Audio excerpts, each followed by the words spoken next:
we actually kind of were competing with the business to buy it. It's a private equity-backed business. They just couldn't move quickly enough.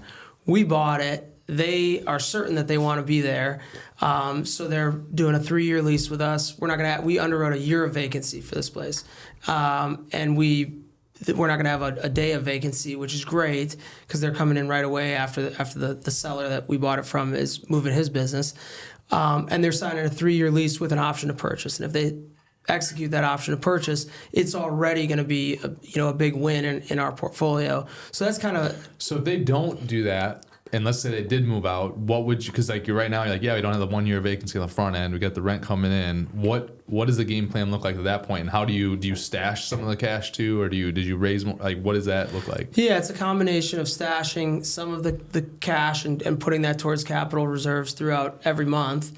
And then there's also raising a little bit more on that end, just because we want to know that, hey, if this property goes vacant, that we can sit on it for at least 12 months. But the other thing is we have the fund, and you can, kind of, I don't want to say commingle, but you can move money. You can feed it if you have to. Yeah, you can feed that property. So, that how we mitigate that is just basically saying in this 3-year lease, you got to give us a year's heads up if you're going to be moving.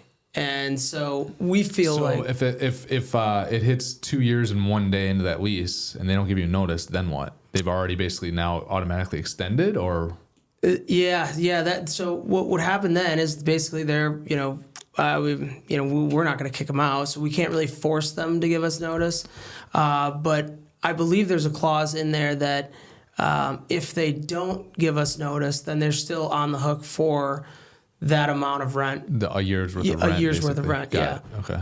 So it's a way to mitigate, and this is a big company, right?